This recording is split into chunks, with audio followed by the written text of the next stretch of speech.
하나님의 은혜와 평강이 우리 모두에게 함께하기를 바랍니다. 로마서 말씀을 강론하고 있습니다. 로마서는 기독교 역사에서 끼친 영향력이 아주 대단합니다. 기독교 신학의 기초를 이루었던 어거스틴, 위대한 종교개혁자 마틴 루터, 존 칼빈, 감리교 운동을 일으켰던 존 웨슬레 이르기까지 교회 역사에서 중요한 인물들은 로마서에 기록된 말씀을 통해서 인생의 큰 전환점을 이루게 됩니다. 특히 위대한 교부였던 어거스틴은 젊은 날에 방탕과 방황하는 인생을 삽니다. 그러나 그런 방탕과 방황하는 삶의 결과로 인해서 깊은 어두움 속에 빠지는 자기를 발견하게 되고 결국 영혼의 고통과 절망에 빠지게 됩니다. 그때 밖에서 아이들의 노랫소리가 들리는 겁니다. 그 노래의 가사는 들고 읽어라, 들고 읽어라라는 거였습니다. 그 소리를 들었을 때 어거스틴은 갑자기 성경책이 떠올라서 성경책을 들고 읽기 시작했습니다. 그때 로마서 13장에서 이런 말씀하고 대하게 됩니다. 밤이 깊고 낮이 가까웠으니 그러므로 우리가 어둠의 일을 벗고 빛의 갑옷을 입자. 낮에와 같이 단정히 행하고 방탕과 술 취하지 말며 음란과 호색하지 말며 쟁투와 시기하지 말고 오직 주 예수 그리스도로 옷 입고 정욕을 위하여 육신의 일을 도모하지 말자. 이 말씀이 대하는 순간 그의 마음속에 어둠이 물러가고 밝은 빛으로 가득 채워졌습니다. 그 후 그는 완전히 변하여서 기독교의 교부가 되고 4년에 걸쳐서 이 어거스틴 고백록을 쓰게 됩니다. 하나님 말씀이 그의 삶을 변화시킨 것이죠. 이것이 로마서에 기록된 말씀의 위대함입니다. 우리가 하나님 말씀을 대할 때요, 우리의 삶이 변화될 수 있는 것을 기대해야 되는 것이죠. 제가 이와 같이 로마서의 말씀을 시작하면서 이렇게 말씀드리는 이유는 우리가 매주 로마서의 말씀을 대할 때마다 이런 기대함이 있기를 원합니다.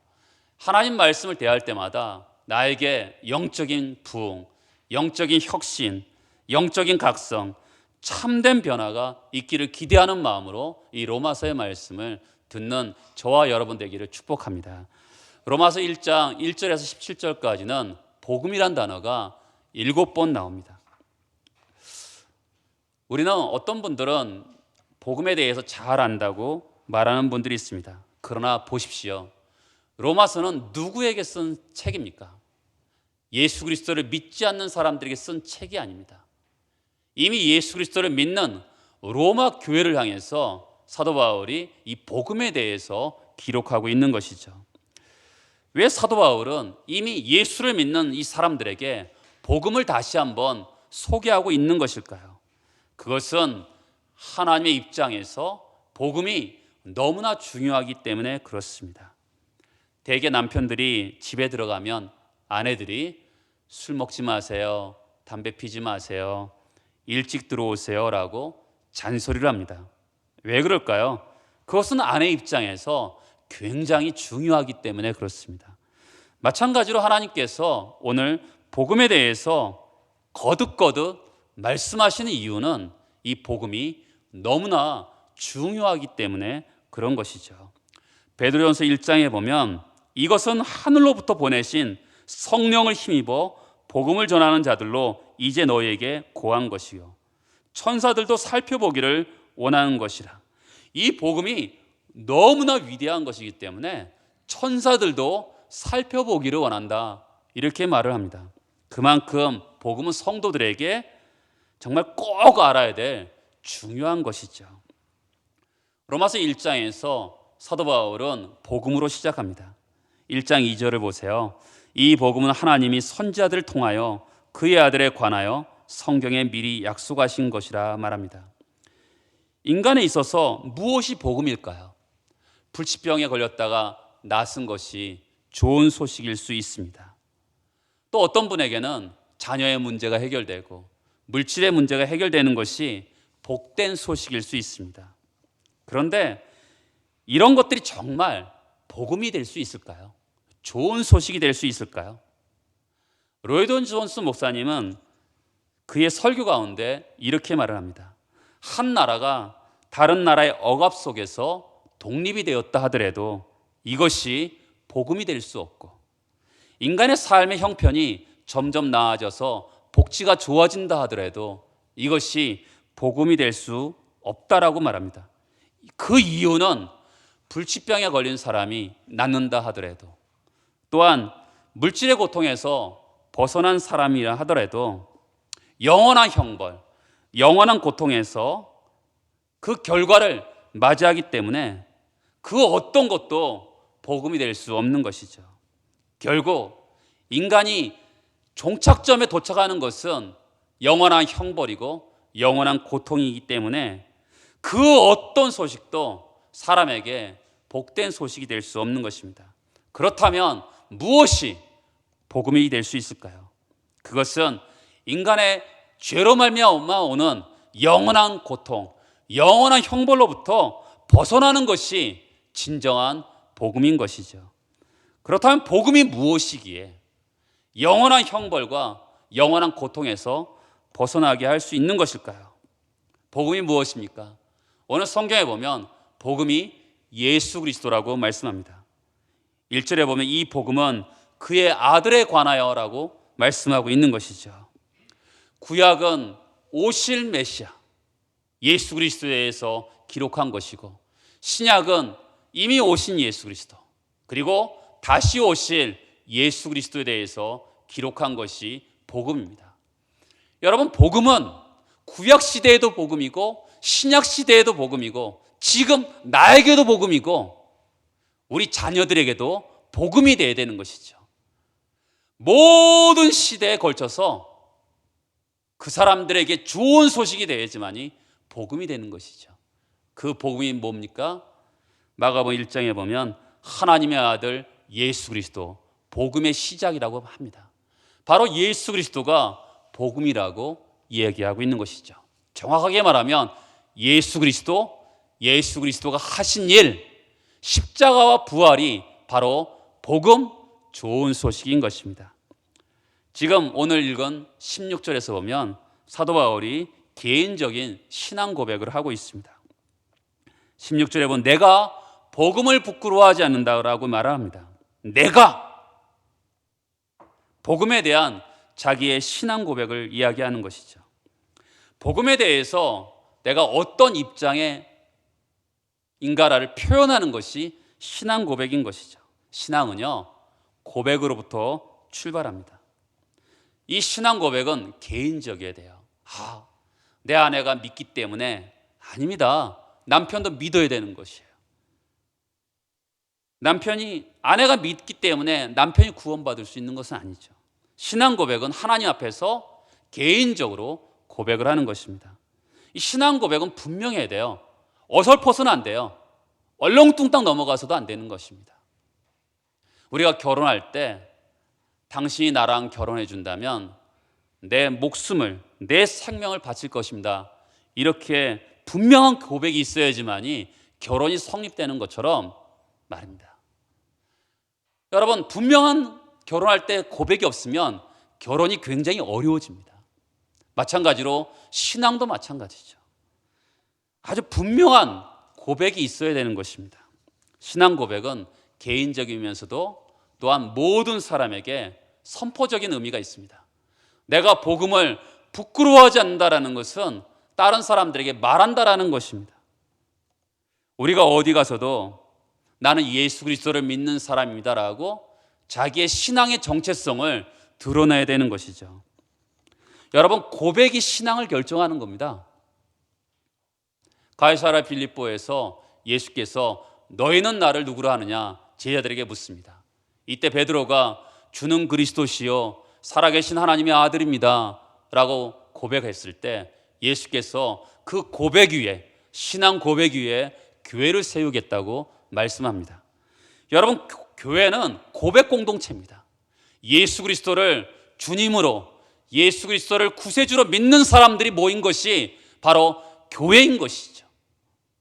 그렇기 때문에 고백이 없는 신앙, 고백이 없는 공동체는 없어지는 것입니다. 분명한 신앙 고백이 있어야지만이 교회는 성립되는 것이고, 분명한 신앙 고백이 있어야지만이 그 교회가 유지될 수가 있는 것이죠. 고백이 희미하면 신앙도 희미해지는 것입니다. 직장에서 예수를 믿냐고 물어보면 우리 아내가 믿는다고, 그리고 식당에서 식사할 때 기도하는 것을 부끄러워한다면 아직 신앙에 문제가 있는 것입니다. 신자들의 모임에서도 마찬가지죠. 어떻게 예수를 믿게 되었습니까? 저는 교회 다니지 30년 되었습니다. 저희 아버지는 목사입니다. 여러분, 이런 대답은 문제가 있는 대답입니다. 어떻게 예수를 믿게 되었습니까? 예수를 어떻게 만났는지, 내가 어떻게 구원받았는지에 대한 대답이 분명하지 않고 자기가 지금 주변 환경에 대해서 이야기하는 것이죠.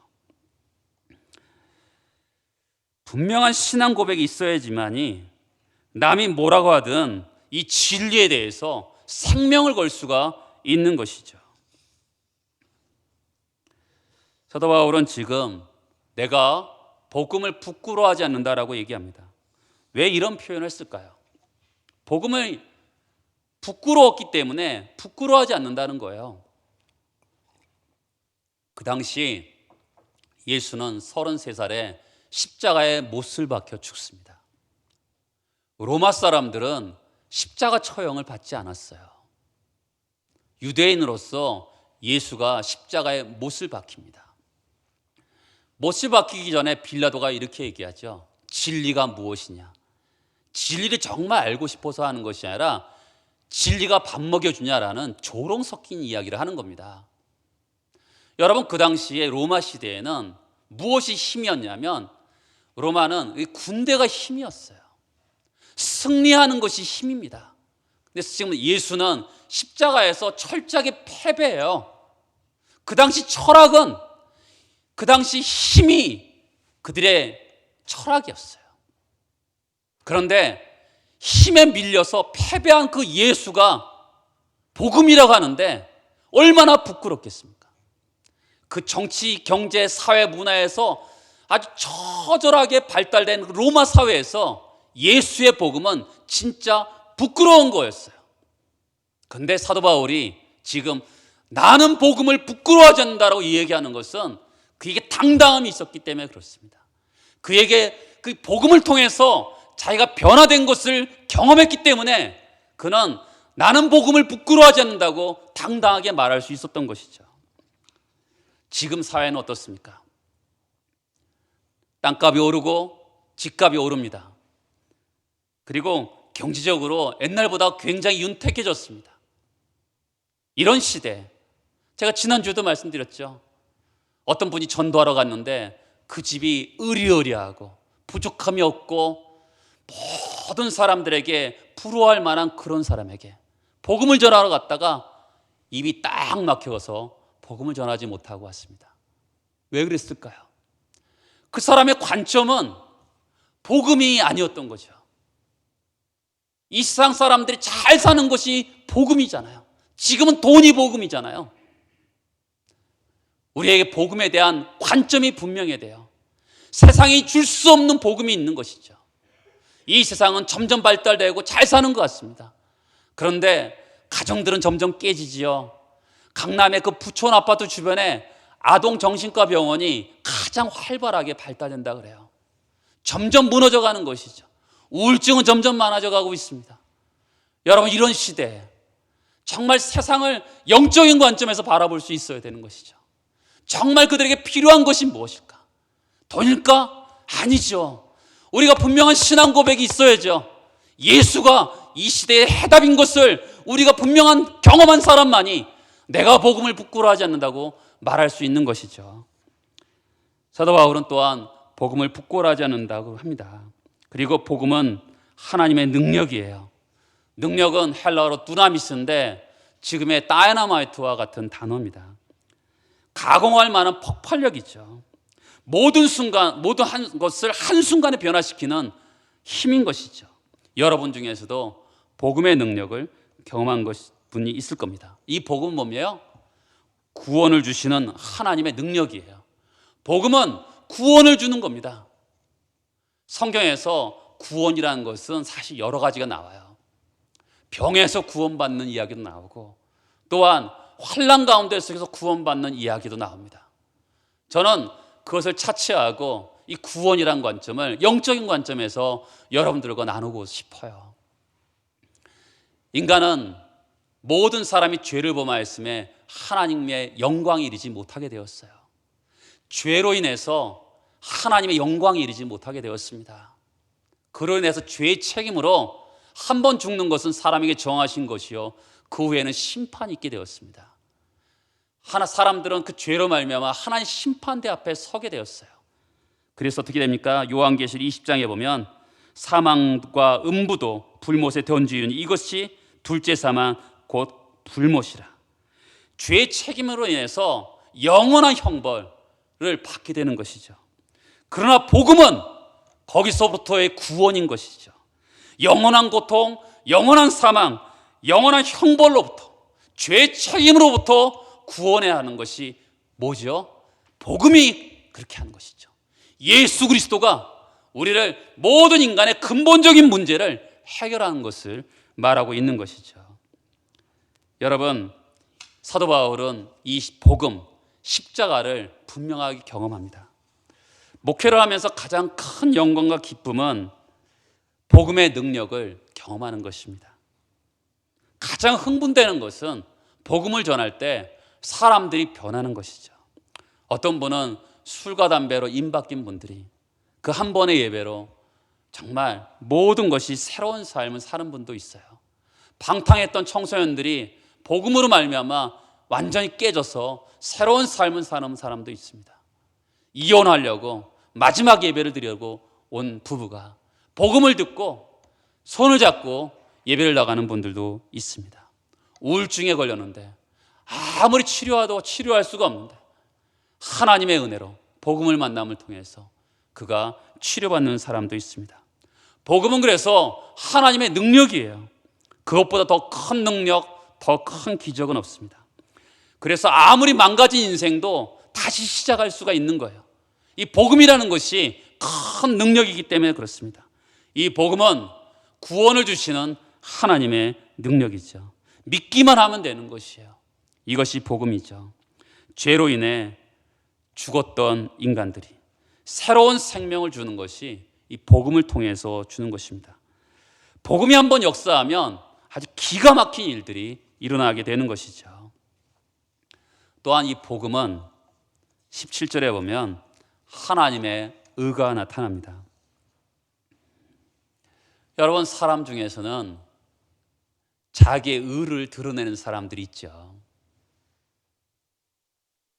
성경에서는 하나님의 의가 나타났다고 합니다. 자기의 의를 드러내는 사람들은 어떻게 할까요? 물론 이 세상에서 착한 성품이 있는 사람도 있고요, 법 없어도 살만한 사람들이 있어요. 그런데 하나님의 기준에는 미달되는 것이죠. 의인은 없나니 하나도 없다고 말씀하잖아요. 모든 사람이 죄를 범하였다고 말씀하고 있는 것이죠. 만약에 인간적인 의로 천국을 간다고 합시다. 그러면 그분은 시험 점수 100점을 맞아야 돼요. 생각도 행동도 말도 모든 것에 100점을 맞아야 되는데 그럴 수 있는 사람이 어디 있겠어요? 혹시 대한해협까지는 헤엄쳐서 건너갈 수 있죠. 그런데 태평양을 건너서 헤엄칠 수 있는 사람이 누가 있겠습니까? 아무도 없어요. 인간적인 기준으로 인간적인 의로 천국에 갈 수 있는 사람은 아무도 없습니다. 근데 하나님께서 하나님의 의가 나타났다고 합니다. 십자가에 나타난 거죠. 하나님의 의, 성경에서 보면 의롭다 여겨진다는 표현이 나옵니다. 저를 보시겠어요? 여러분, 예수님은 의롭다 여겨진다는 표현을 한 번도 하신 적이 없어요. 예수님이 뭐라고 하셨어요? 하나님 믿으면 영생을 얻었다, 하나님 믿으면 하나님의 자녀가 된다라는 표현을 하셨지 한 번도 의롭다 여김을 받았다고 한 적은 없어요. 근데 사도 바울이 왜 로마서에서 의롭다 여긴다는 표현을 썼을까요? 그것은 이 법적인 용어입니다. 로마서 8장에 보면 예수 그리스도 안에서는 결코 정죄함이 없다, 죄가 없다는 것이죠. 많은 사람들이 당신 죄인이냐, 당신 죄인이냐, 검사들이 그런다 하더라도 판사가 무죄 이러면 끝나는 것이죠. 마찬가지죠. 우리는 분명히 죄인입니다. 그런데 하나님을 믿으면 신앙적인 관계에서 하나님이 우리를 뭐라고 여기신다는 거죠? 의인으로 여겨준다는 것이죠. 여기서 우리는 존재론적인 딜레마에 빠집니다. 신앙적으로 하나님이 자꾸만 의인이라고 하는데 나 자신을 보면 죄인인데 이게 뭐지? 라는 생각이 듭니다. 우리는 분명히 알아야 될 거는 내가 봤을 땐 분명히 죄인이죠. 그런데 하나님의 관점에서 하나님과의 관계에서 어떻게 해요? 하나님 우리를 하나님 믿으면 의롭다 여겨주는 거죠. 그게 뭡니까? 칭의입니다. 칭이라는 것은 칭할 칭자이고 의롭다 할 의자죠. 의롭다고 여겨주는 거예요. 의인이 아닌데 의롭다고 여겨주는 것이죠. 여러분, 왜 의롭다고 여기는 의의 문제가 굉장히 중요할까요? 하나님은 죄가 없으시죠. 하나님은 의로우신 분입니다. 하나님께 가까이 가기 위해서는 의의 문제가 해결돼야 돼요. 우리의 죄의 문제가 해결돼야 되는 것이죠. 죄가 없어져야 되는 것이거든요. 근데 그것을 하나님께서 이 복음을 하나님의 십자가에서 제시하여 주신 것이죠. 굉장히 의의 문제는 중요합니다. 그러면 여러분, 십자가를 볼 때 우리가 제일 먼저 떠올릴 게 뭐죠? 예수가 나 대신 왜 죽으셨어요? 내 죄 대신 죽으신 거죠. 그 십자가를 바라볼 때마다 우리가 뭐가 떠올라야 되죠? 내가 죄인이라는 것이 떠올라야 되는 것이죠. 여러분, 우리가 의인의 문제, 의의 문제를 해결해서 제일 먼저 해결할 것은 바로 내가 죄인이라는 것이 적나라하게 드러나야 되는 것입니다. 자꾸만 우리는 죄를 숨기려고 하죠. 근데 십자가를 바라보면서 내가 얼마나 처절한 죄인인가를 알아야 되는 것이죠. 종종 교회 오면 죄인, 진노 아래 있는 죄인, 그러면 사람들이 굉장히 싫어합니다. 그렇다고 여러분, 독약이 있는 병이 있는데 이것을 설탕이라고 하면 되겠습니까? 죽지요. 죄인을 죄라고 얘기하고 죄인은 죽는다고 얘기하고 죄의 상태는 저주 아래 있는 것이다, 구원 없다고 말해야 되는 것이죠. 교회 와서는 처음에는 자존심이 좀 상해야 되는 것입니다. 죄의 문제를 건드리기 때문에 그렇죠. 우리는 그냥 죄인이 아닙니다. 진노 아래 있는 죄인입니다. 예배소에도 보면 허물과 죄로 죽었던 우리이고 본질상 진노의 자녀입니다. 내가 죄를 지어서 죄인이 아니라 죄를 이미 짓기 전에 나는 이미 철저하게 부패한 상태에 있는 죄인이라는 것이죠. 그래서 하나님께 대충 고쳐서 쓸 수 있는 사람들이 아닙니다. 완전히 망가진 사람들이고 소망이 없는 사람들인 것이죠.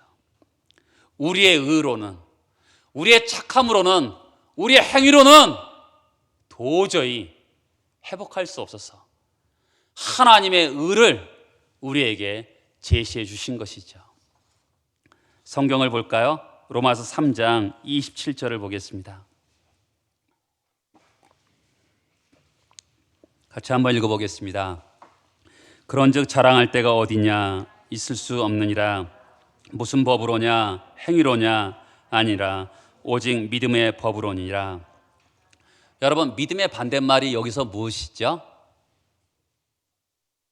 우리가 보통 믿음의 반대말은 불신이라고 생각합니다. 믿지 않는 것이라고 생각합니다. 그런데 여기서 믿음의 반대말이 정확히 로마서 3장 27절에 보면 뭐라고 되어 있죠? 행위입니다.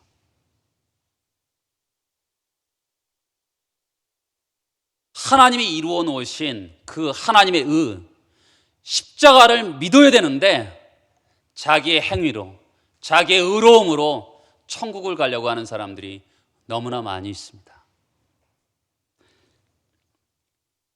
하나님께서 우리에게 하나님의 의를 십자가에서 제시해 주신 거예요. 우리를 의롭게 하시는 그 기준을 십자가에서 제시해 주셨는데 자꾸만 우리는 행위를 통해서 천국에 가려고 하는 것이죠. 여러분, 우리에게는 의가 없습니다. 바깥으로부터 의가 와야 되는데 예수님의 의가 우리에게 와야 되는 것이죠. 성경이 말하는 의는 어떤 의입니까? 다시 한번 말씀드리지만 법정적인 의예요. 지금 로마서에 나오는 이 용어는 다 법정적인 용어입니다. 왜냐하면 로마에 있는 유대인들은 율법에 아주 박식합니다. 로마는 지금의 모든 법들은 로마법의 기초에 있어요. 그만큼 로마 시대에는 법이 발달했습니다.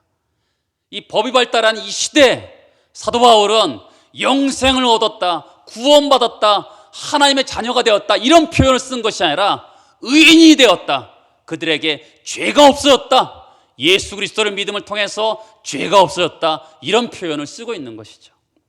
이것이 바로 복음인 것이죠. 여러분, 하나님의 의가 제시된 십자가를 보면서 내가 죄인인 것을 인정하고 십자가를 붙잡아야 되는 것이죠. 만약에 나의 죄 문제에 대해서 부딪혀 보지 않고 교회 다니는 분이 있다면 교회를 정문으로 들어온 것이 아니라 담을 넘어 들어온 것이죠. 담을 넘어 들어오면 나중에 출석 부를 때 출석부에 그 이름 없습니다.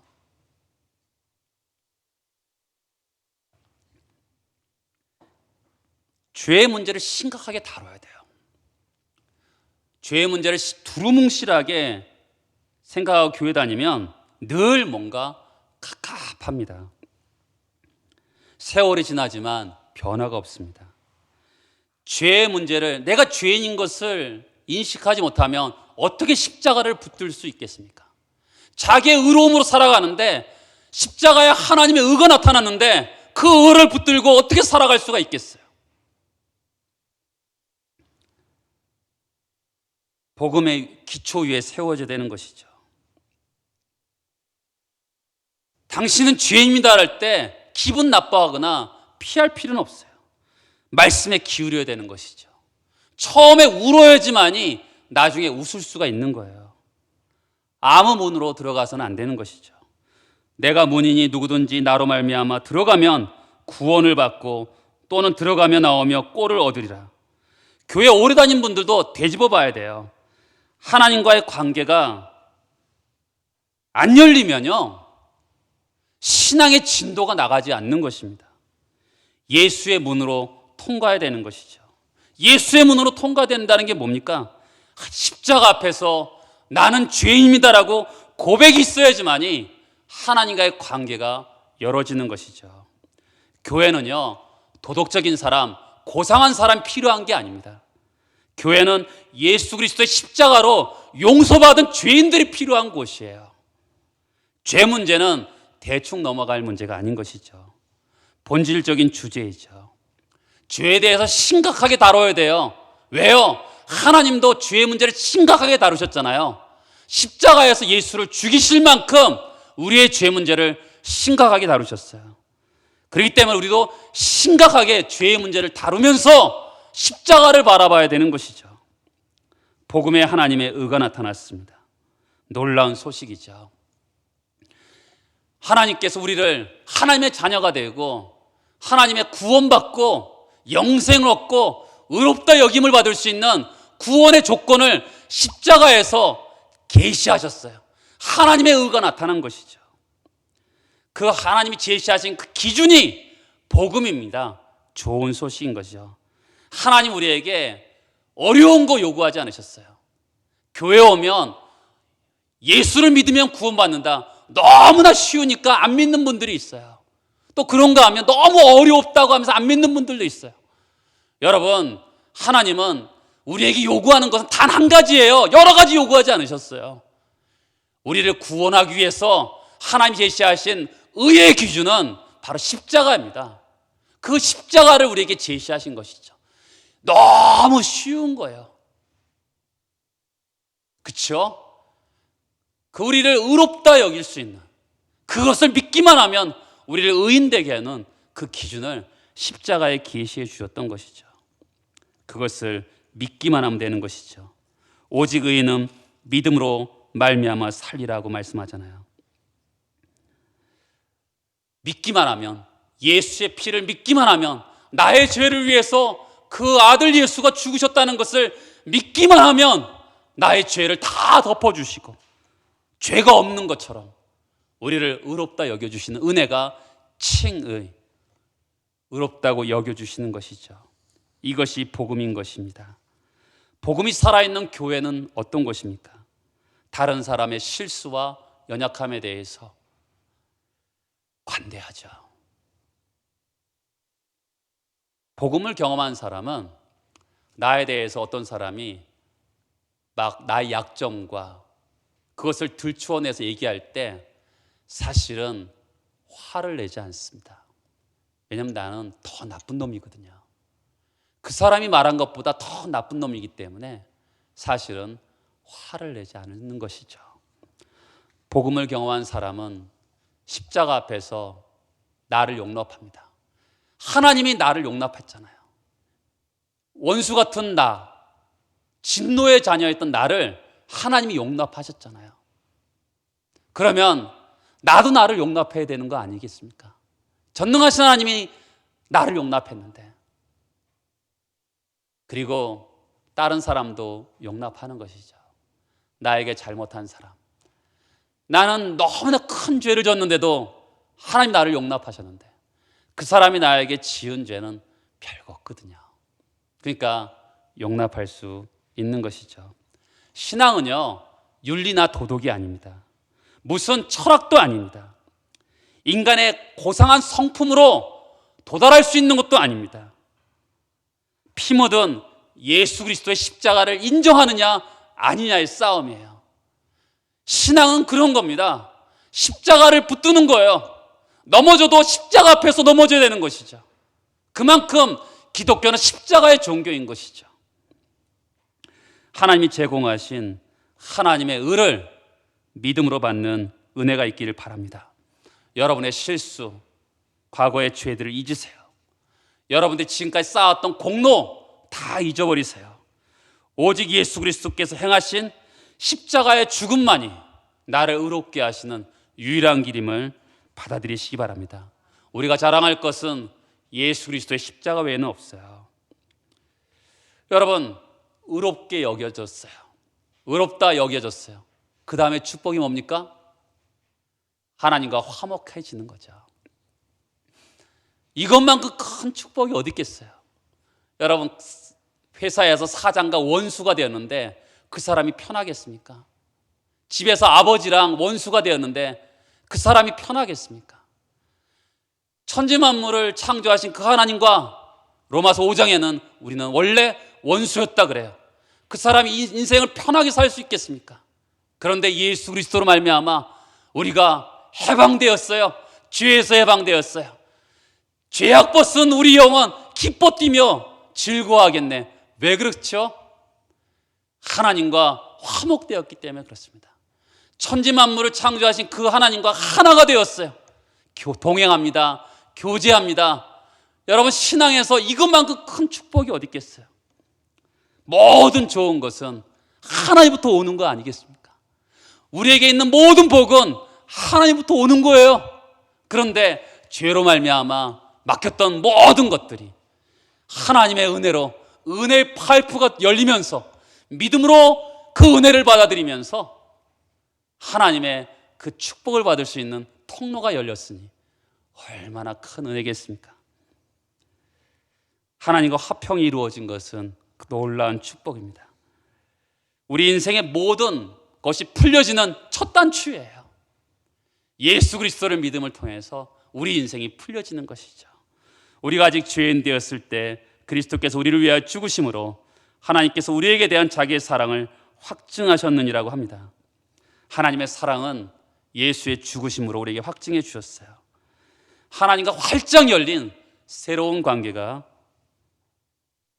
확인해 보시기 바랍니다. 하나님의 의가 주시는 축복입니다. 막혔던 길에 시온의 대로가 열린 거예요. 죄인이 하나님 앞에 당당히 나아가서 그분을 아버지라 부르면서 그분 앞에 나아가는 은혜를 입었습니다. 성도 여러분, 그리스도의 십자가를 붙잡으세요. 예수 앞에 나오기만 하면 아무 일 없었던 것처럼 우리를 아들, 딸처럼 받아주시고 그런 하나님을 만나보시기 바랍니다. 여러분 생애에서 가장 좋은 것으로 풀어주시는 하나님의 역사를 기대해 보시기 바랍니다. 기도하시겠습니다.